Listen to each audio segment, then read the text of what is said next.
Bonjour, alors le projet de loi de séparation des actifs bancaires Barnier va-t-il voir le jour?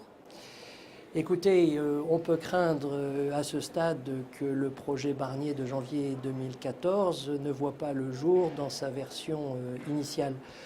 En effet, le rapporteur du Parlement européen, M. Hökmark, a proposé 90 amendements par rapport au projet Barnier qui, pour faire simple, le dénaturent complètement et font que ce projet ne pourrait plus respecter les trois objectifs d'intérêt général que nous voyons pour ce type de projet de séparation ou de filialisation.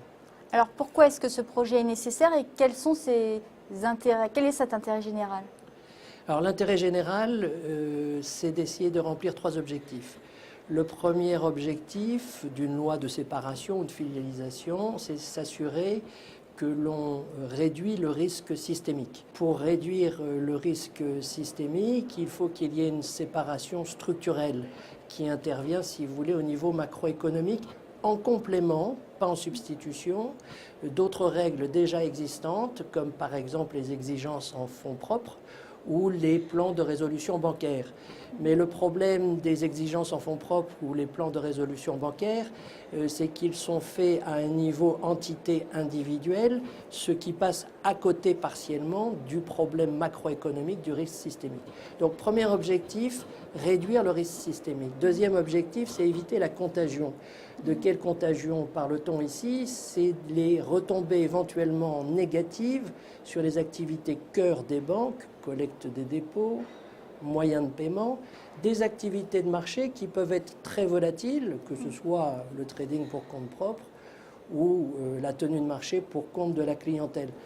Là aussi, si on veut réduire la contagion, les externalités négatives sur les autres activités de la banque, il faut en amont, dans un projet, une forme de séparation. Et le troisième objectif, qui n'est pas des moindres, c'est de réintroduire de la concurrence entre les institutions. En fait, les banques qu'on appelle too big to fail, trop grosses pour faire faillite, bénéficient d'un avantage indu qui est la subvention implicite via la garantie des États de leurs activités de marché, et ceci au détriment des autres banques universelles de taille plus petite.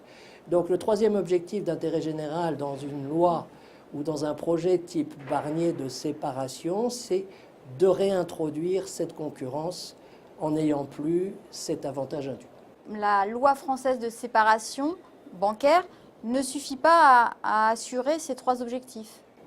Aucun des trois objectifs n'est respecté dans la loi bancaire française de juillet 2013. Finalement, quand on va au fond des choses, cette loi qui était annoncée comme étant d'avant-garde a plutôt été mise en place pour préempter les projets européens qui étaient plus ambitieux et qui étaient dans le sens de l'intérêt général. Tel que reconnu par les banques françaises elles-mêmes, le projet français ne va séparer, d'abord on ne peut pas parler de séparation, il faut parler de filialisation, ça va filialiser entre 1,5 et 3/4% du chiffre d'affaires des deux banques françaises qui vont filialiser, BNP et Société Générale. 1,5 à 3/4%, excusez-moi, là on ne peut pas parler de séparation.